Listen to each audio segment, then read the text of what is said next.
السلام علیکم ورحمۃ اللہ وبرکاتہ۔ نحمده ونصلی علی رسولہ الکریم، اما بعد فاعوذ باللہ من الشیطان الرجیم، بسم اللہ الرحمن الرحیم۔ رب اشرح لی صدری ویسر لی امری واحلل عقدۃ من لسانی یفقہوا قولی۔ آج سے پروگراموں کے ایک نئے سلسلے کا آغاز کیا جا رہا ہے، ہمارے رسول پیارے رسول۔ ہمارے رسول محمد الرسول اللہ صلی اللہ علیہ وسلم، آپ کا نام، آپ کی ذات کسی تعارف کی محتاج نہیں، لیکن آپ کا ذکر اور آپ کی صفات اور آپ کے کمالات کا تذکرہ ہم سب کے لیے دلوں کی راحت اور دلوں کی ٹھنڈک کا باعث ہے۔ آپ کی ذات ہم سب کے لیے ہدایت کا ایک بہترین نمونہ ہے۔ آپ ہم سب کے رہنما ہیں۔ آپ دنیا کے کامیاب ترین انسان ہیں۔ جو بھی اس دنیا میں اور دوسری دنیا میں کامیاب ہونا چاہتا ہے، اس کے لیے اس کے سوا کوئی چارہ نہیں کہ وہ آپ کی ذات کے ساتھ ایک گہرا تعلق پیدا کرے، آپ کی سیرت کا مطالعہ بار بار کرے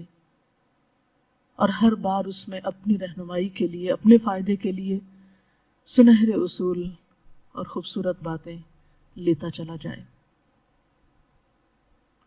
آپ صلی اللہ علیہ وسلم وہ ہستی ہیں جنہیں اللہ سبحانہ وتعالی نے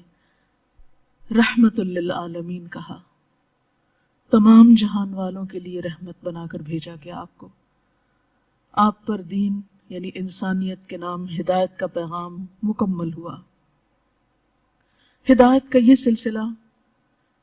جو پہلے انسان یعنی حضرت آدم علیہ السلام سے شروع ہوا، وہ پہلے انسان بھی تھے اس زمین پر اور پہلے پیغمبر بھی تھے، وہ سلسلہ آپ کی ذات پر آ کر مکمل ہوا۔ آپ خاتم النبیین بھی ہیں، آپ کے بعد کوئی نبی نہیں، کوئی رسول نہیں، کوئی پیغمبر نہیں۔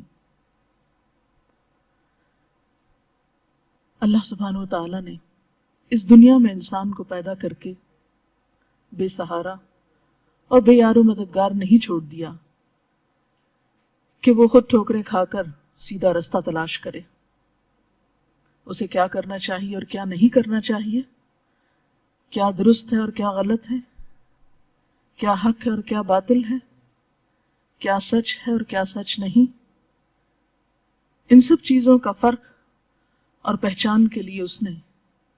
ہمارے لیے رسول اکرم صلی اللہ علیہ وسلم کی ذات کو معیار بنایا۔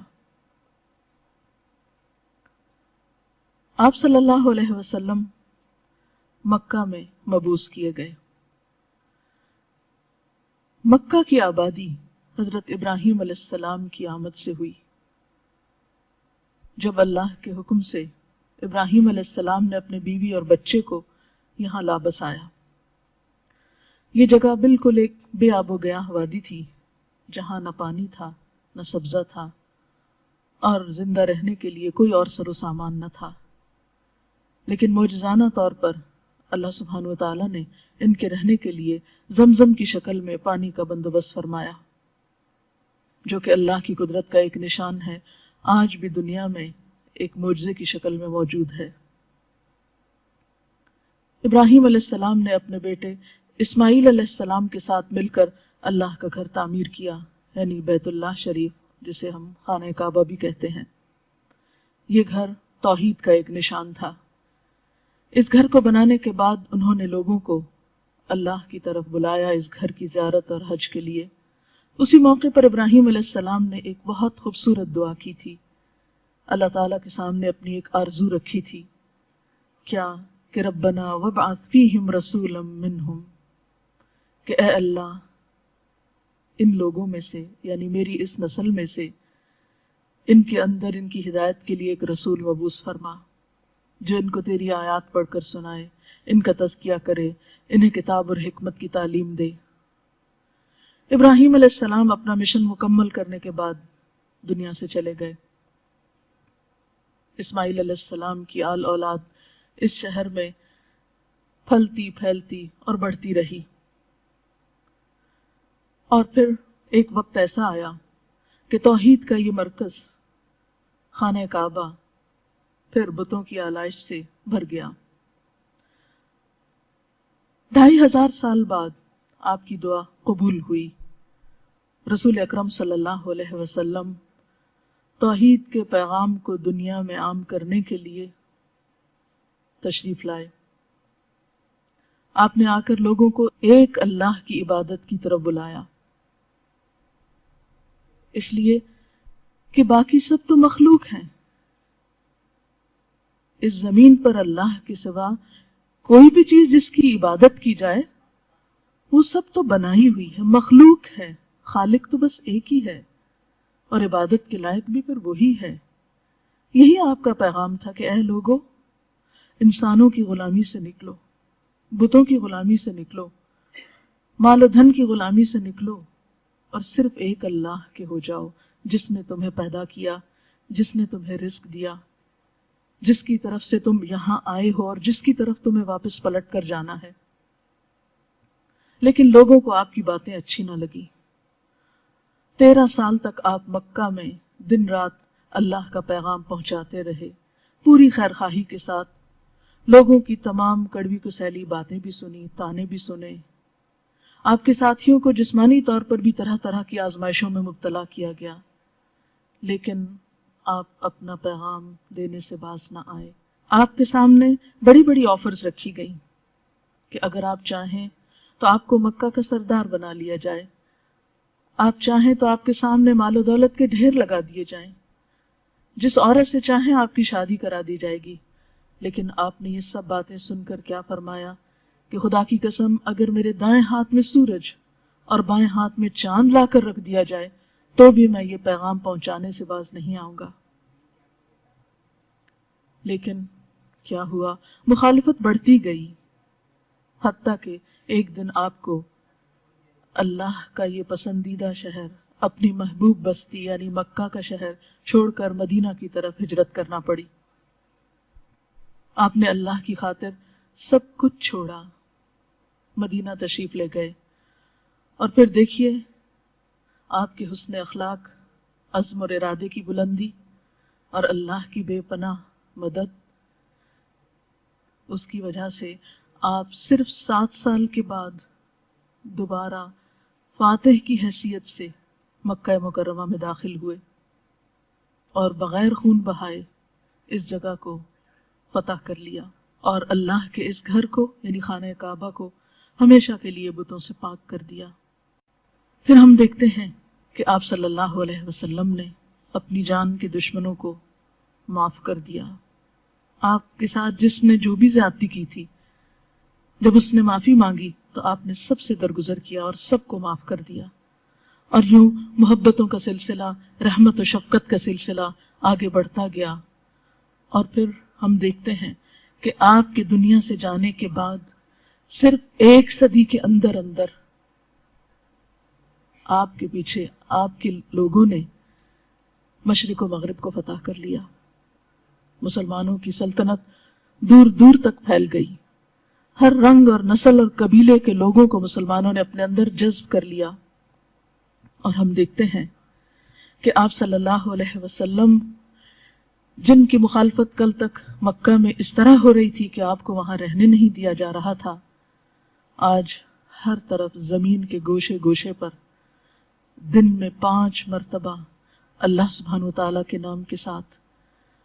ہزاروں لاکھوں مسجدوں کے اندر سے ان کے بلند و بالا میناروں سے آپ کا نام بلند ہونے لگا۔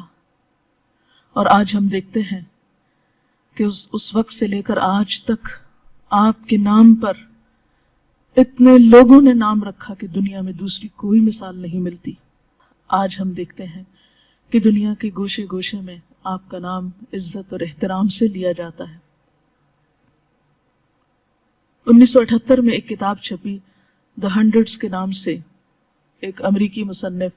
مائیکل ایچ ہارٹ نے دنیا کے 100 لوگوں کے حالات زندگی کو جمع کیا اور اس بات کا جائزہ لینے کی کوشش کی کہ وہ کون لوگ ہیں جنہوں نے تاریخ انسانی کا رخ بدل دیا، تو پوری تاریخ انسانی میں سے 100 لوگوں کو منتخب کیا گیا اور ان 100 میں محمد الرسول اللہ صلی اللہ علیہ وسلم کو نمبر 1 پر رکھا گیا۔ کیوں؟ اس لیے کہ آپ صلی اللہ علیہ وسلم نے انسانی تاریخ پر جو اثرات ڈالے وہ کسی دوسری شخصیت نے نہیں ڈالے، نہ کسی مذہبی شخصیت نے اور نہ کسی غیر مذہبی شخصیت نے۔ آپ تاریخ کے وہ تنہا شخص ہیں جو انتہائی حد تک کامیاب رہے، مذہبی سطح پر بھی اور دنیاوی سطح پر بھی، یعنی دونوں اعتبار سے۔ آپ کا لایا ہوا انقلاب دنیا والوں کے لیے ایک رحمت کا پیغام بنا۔ آپ صلی اللہ علیہ وسلم نے انسانیت کو انسان پرستی سے نکال کر خدا پرستی کا سبق دیا، توہمات سے نکال کر حقیقت پسندی سکھائی، حقیقت پر مبنی راہیں دکھائیں، مظاہر فطرت یعنی سورج، چاند، ستاروں کی پوجا سے نکال کر انسان کو ان چیزوں کے بنانے والے کی عبادت کا درس دیا، سب کی غلامی سے نکال کر ایک اللہ کی غلامی میں دیا۔ اسی لیے اللہ سبحانہ وتعالی نے آپ کی آمد کو دنیا والوں کے لیے ایک سب سے بڑا احسان قرار دیا۔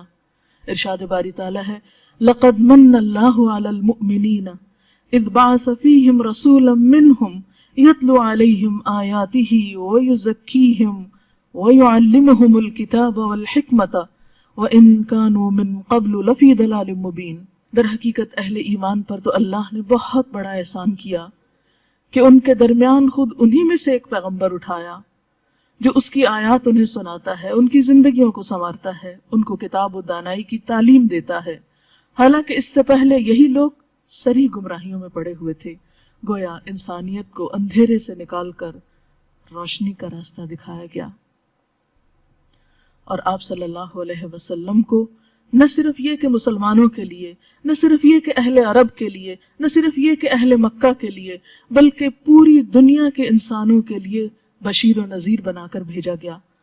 قرآن پاک میں اللہ سبحانہ وتعالیٰ کا ارشاد ہے، وَمَا أَرْسَلْنَاكَ إِلَّا كَافَّةً لِلنَّاسِ، کہ ہم نے تم کو تمام انسانوں کے لیے بشیر و نذیر بنا کر بھیجا، بشیرا و نذیرا۔ اور پھر تمام انسانیت کو اس بات کی دعوت دی گئی کہ وہ آپ پر ایمان لائیں، آپ کو اللہ کا رسول مان لیں۔ جب ہم مانتے ہیں کہ آپ دنیا کے سب سے زیادہ کامیاب انسان ہیں تو پھر آپ کو بحیثیت رسول ماننے میں آخر کیا مشکل ہے؟ قرآن پاک میں اللہ سبحانہ وتعالیٰ کا یہ پیغام پوری انسانیت کے لیے ہے، قُلْ يَا أَيُّهَا النَّاسِ إِنِّي رَسُولُ اللَّهِ إِلَيْكُمْ جَمِيعًا الَّذِي لَهُ مُلْكُ السَّمَاوَاتِ وَالْأَرْضِ لَا إِلَهَ إِلَّا هُوَ يُحْيِي وَيُمِيتُ فَآمِنُوا بِاللَّهِ وَرَسُولِهِ النَّبِيِّ الْأُمِّيِّ الَّذِي يُؤْمِنُ بِاللَّهِ وَكَلِمَاتِهِ وَاتَّبِعُوهُ لَعَلَّكُمْ تَهْتَدُونَ۔ اے محمد صلی اللہ علیہ وسلم، آپ کہہ دیجئے کہ اے انسانوں، میں تم سب کی طرف اس خدا کا پیغمبر ہوں جو زمین اور آسمانوں کی بادشاہی کا مالک ہے، یعنی جس نے یہ سب کچھ بنایا ہے، خود تو نہیں کچھ بھی بنا، جس نے یہ سب کچھ بنایا میں اس کی طرف سے بھیجا گیا ہوں تم سب کی ہدایت کے لیے۔ اس کے سوا کوئی خدا نہیں، وہی زندگی بخشتا ہے، وہی موت دیتا ہے، بس ایمان لاؤ اللہ پر، ایمان لاؤ اللہ پر اور اس کے بھیجے ہوئے پیغمبر پر جو نبی ہے، امی ہے، یعنی اس نے دنیا کی تعلیم حاصل نہیں کی تھی کسی ادارے سے، کسی اسکول اور کالج سے، کسی انسان سے، اس کے علم اور ہدایت اور روشنی کا سارا منبع اور سورس اللہ سبحانہ تعالیٰ کی ذات ہے۔ لہٰذا اس کے بھیجے ہوئے نبی امی پر ایمان لاؤ جو اللہ اور اس کے ارشادات کو مانتا ہے، یعنی خود بھی وہ اس پر ایمان رکھتا ہے، اور اسی کی پیروی اختیار کرو۔ کیوں؟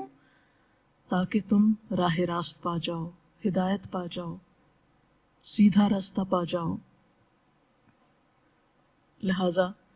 آپ پر ایمان انسانیت کے لیے رہنمائی کا ذریعہ ہے،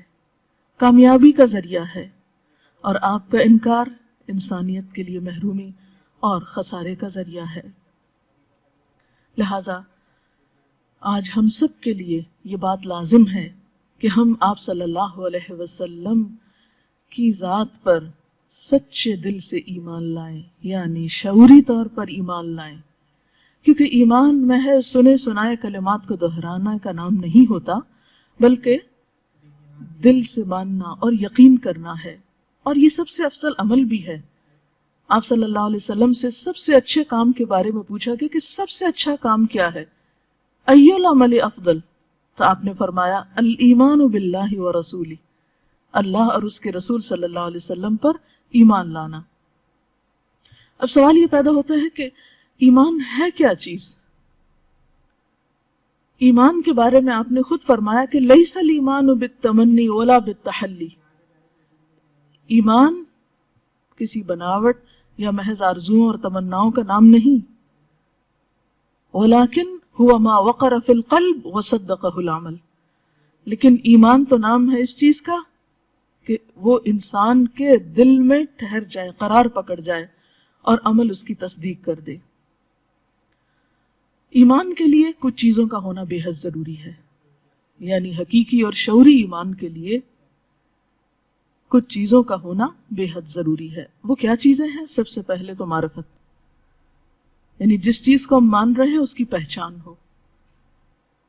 معرفت کیسے حاصل ہوتی ہے؟ اس کے بارے میں جاننے سے، علم حاصل کرنے سے، معلوم کرنے سے، سیکھنے سے۔ پھر جب صحیح علم حاصل ہو جائے تو پھر علم محض انفارمیشن نہ ہو بلکہ یقینی علم ہو، یقین کی حد تک، اور جب یقین آ جائے کسی ہستی پر تو پھر ایسا یقین کہ وہ اس پر اعتماد اور بھروسے کا سبب بھی ہو، اور پھر جب دوسرے پر اعتماد ہو تو پھر تصدیق بھی ہو، اور تصدیق جب ہونے لگے تو پھر سر تسلیم خم بھی ہو جائے۔ گویا ایمان کی ابتدا اور آغاز ہوتی ہے پہچان سے، اور انتہا ہوتی ہے سر تسلیم خم کرنے پر، کہ جب ایک حقیقت کو بطور حقیقت پالو، جان لو، یقین آ جائے تو پھر اس کا اظہار بھی کر دو، اس کی تصدیق کر دو، اور پھر اس کے سامنے سر تسلیم خم کر لو، اور جس طرف پھر وہ رہنمائی کریں اس رہنمائی کو قبول کر لو۔ اچھائی اور برائی کے جو پیمانے وہ بتائیں ان پیمانوں کے مطابق پھر زندگی بسر کرو۔ قرآن پاک میں اللہ سبحانہ وتعالیٰ فرماتے ہیں انما المؤمنون الذین آمنوا باللہ ورسولہ ثم لم یرتابوا، بے شک مومن تو وہ لوگ ہوتے ہیں جو اللہ اور اس کے رسول کو مانتے ہیں پھر شک میں نہیں پڑتے، یعنی ان کے دلوں میں کسی قسم کا پھر اللہ اور اس کے رسول کی ہستی کے بارے میں کوئی شک نہیں ہوتا، اور جب شک نہیں ہوتا تو پھر اس رستے میں جد و جہد کرتے ہیں، کوشش کرتے ہیں۔ وَجَاهَدُوا بِأَمْوَالِهِمْ وَأَنفُسِهِمْ فِي سَبِيلِ اللَّهِ، پھر ان کے ایمان کا تقاضا کیا ہوتا ہے کہ اللہ کے راستے میں اپنے مال اور اپنی جان کے ساتھ دوڑ پڑیں، جد و جہد کریں، کوشش کریں۔ اولئک هم الصادقون، یہی لوگ سچے ہیں، یعنی ایمان کی تصدیق انسان کے عمل سے ہوتی ہے۔ گویا دوسرے لفظوں میں ایمان عمل کا نام ہے، اسی لیے اللہ سبحانہ وتعالیٰ فرماتے ہیں وَأَطِیعُوا اللَّهَ وَرَسُولَهُ إِن كُنتُم مُؤْمِنِین، اطاعت کرو اللہ اور اس کے رسول کی اگر تم مومن ہو، یعنی تمہارے ایمان کا تقاضا کیا ہے کہ پھر جو کچھ وہ کہتے ہیں اس کو مان بھی لو، جس رستے پہ وہ تمہیں چلانا چاہتے ہیں اس رستے پہ چل پڑو، جو دیتے ہیں وہ لے لو، جس سے روکتے ہیں اس سے رک جاؤ۔ اور یہی مثالیں ہم آپ صلی اللہ علیہ وسلم کی زندگی میں دیکھتے ہیں کہ جو لوگ آپ پر ایمان لائے پھر وہ پلٹے نہیں، پھرے نہیں، اور صرف مرد نہیں بلکہ خواتین میں بھی آپ دیکھیے، بلکہ سب سے پہلی شہادت جس کی ہوئی وہ حضرت سمیہ رضی اللہ تعالیٰ عنہا ہے۔ ان کو ہر طرح سے ایمان سے روکنے کی کوشش کی گئی، حتیٰ کہ ان پہ تشدد بھی کیا گیا۔ ابو جہل کی باندھی تھی، وہ مارنے سے بھی گریز نہیں کرتا تھا، حتیٰ کہ ایک دن ایک برچھا مار کر ان کو شہید کر دیا، لیکن جو کچھ انہوں نے کہا تھا پھر اس سے وہ واپس نہیں پلٹی۔ لہٰذا ایمان کی حلاوت تو وہ شخص چکھتا ہے، ایمان کا لطف تو اس کو آتا ہے کہ جو اس سچائی کو دریافت کرنے کے بعد، اللہ کے رسول صلی اللہ علیہ وسلم کی عظمت کو پا لینے کے بعد، سمجھ جانے کے بعد، معلوم ہونے کے بعد، پھر ان کے سامنے اس طرح سر جھکا دے کہ پلٹنے کا خیال بھی نہ آئے، اور واپس پلٹنے کو ایسے ہی جانے گویا آگ میں پھینکے جانے کو، جس طرح برا سمجھتا ہے اسی طرح پھر اس سے کبھی وہ واپس پلٹے۔ اللہ تعالیٰ سے دعا ہے کہ وہ ہمیں سچا ایمان نصیب کرے، جس کی حلاوت اور مٹھاس اور ٹھنڈک اور سکون ہمارے دلوں کو حاصل ہو۔ اللہ سبحانہ وتعالیٰ کا ارشاد ہم سب پر سچا ہو جائے کہ آمنو باللہ ورسولہ، ایمان لے آؤ اللہ اور اس کے رسول پر، یعنی صرف زبان سے اقرار نہیں کرو بلکہ پورے شرح صدر کے ساتھ، پورے یقین کے ساتھ، پوری صداقت کے ساتھ اس چیز کو دل و جان و روح سے قبول کر لو۔ اللہ تعالیٰ ہمیں سچائی کو قبول کرنے کی توفیق عطا فرمائے۔ اگر اس سلسلے میں کوئی سوال ہو آپ کے ذہن میں تو آپ کر سکتے ہیں۔ حضرت آدم علیہ السلام کو جو پیغمبر بنا کر بھیجا گیا تھا تو ان کو کن کے اوپر پیغمبر بنا کر بھیجا گیا تھا، کیونکہ اس وقت تو انسان نہیں تھے دنیا میں؟ حضرت آدم علیہ السلام کو جب دنیا میں بھیجا گیا تو اس وقت اللہ سبحانہ وتعالیٰ نے فرمایا اما یأتینکم منی ھدی فمن تبع ھدای فلا خوف علیہم ولا ھم یحزنون، کہ اگر میری طرف سے تمہارے پاس کوئی ہدایت آئے تو جو بھی میری ہدایت کی پیروی کرے گا اس پر نہ کوئی خوف ہوگا اور نہ کوئی غم ہوگا۔ آدم علیہ السلام جب دنیا میں تشریف لائے تو خود انہیں اپنی ذات کے لیے بھی اللہ تعالیٰ کی طرف سے رہنمائی کی ضرورت تھی، پھر اس کے ساتھ ان کی بیوی حضرت حوا علیہ السلام بھی تھی، جو اگرچہ شروع میں الگ الگ اتارے گئے دونوں، لیکن بعد میں اکٹھے ہوئے اور پھر ان سے نسل انسانی چلی، اور حضرت آدم علیہ السلام کی زندگی میں ان کے بہت سارے بال بچے اور ان کی نسلیں دنیا میں پھیل گئے، تو ان سب کی رہنمائی کا کام خود حضرت آدم علیہ السلام ہی نے کیا۔ ڈاکٹر صاحبہ، آپ نے ذکر کیا کہ رسول اللہ صلی اللہ علیہ وسلم کے آگے سر جھکانے والا کامیاب انسان ہے، تو اس سب مشن کو تھوڑا سا ایکسپلین کریں گے کہ کس طرح؟ جی ہاں، قرآن پاک میں اللہ سبحانہ وتعالیٰ حضور صلی اللہ علیہ وسلم کے لیے فرماتے ہیں کہ یا ایھا الذین آمنوا صلوا علیہ وسلموا تسلیما، کہ اہل ایمان تم آپ صلی اللہ علیہ وسلم کے اوپر درود بھی بھیجو اور سلام بھی بھیجو۔ تو سلموا تسلیما کا ایک معنی تو سلام بھیجنا ہے، اور دوسرا معنی تسلیم کا ہوتا ہے سر تسلیم خم کر دینا، اپنے آپ کو جھکا دینا، دوسرے کی بات قبول کر لینا، یعنی صرف زبان سے ہی نہیں سلام بھیجا جائے بلکہ عملی طور پر بھی آپ کی بات پر توجہ دی جائے۔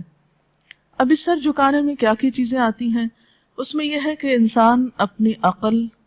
اپنے جذبات، اپنی روح، تمام چیزوں سمیت آپ پر ایمان لائے،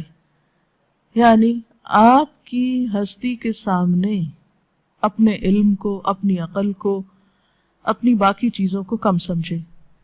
بعض اوقات ایسا ہوتا ہے کہ اللہ کے رسول صلی اللہ علیہ وسلم کی کوئی بات بظاہر ہمیں سمجھ میں نہیں آتی تو ہم بہت بے صبری کا مظاہرہ کرتے ہیں، ہم کہتے ہیں کہ اچھا آپ نے ایسا کیوں کیا، یا آپ نے ایسا کیوں فرمایا،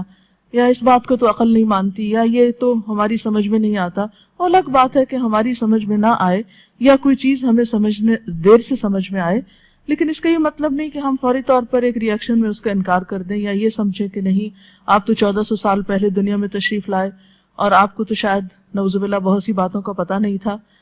نہیں،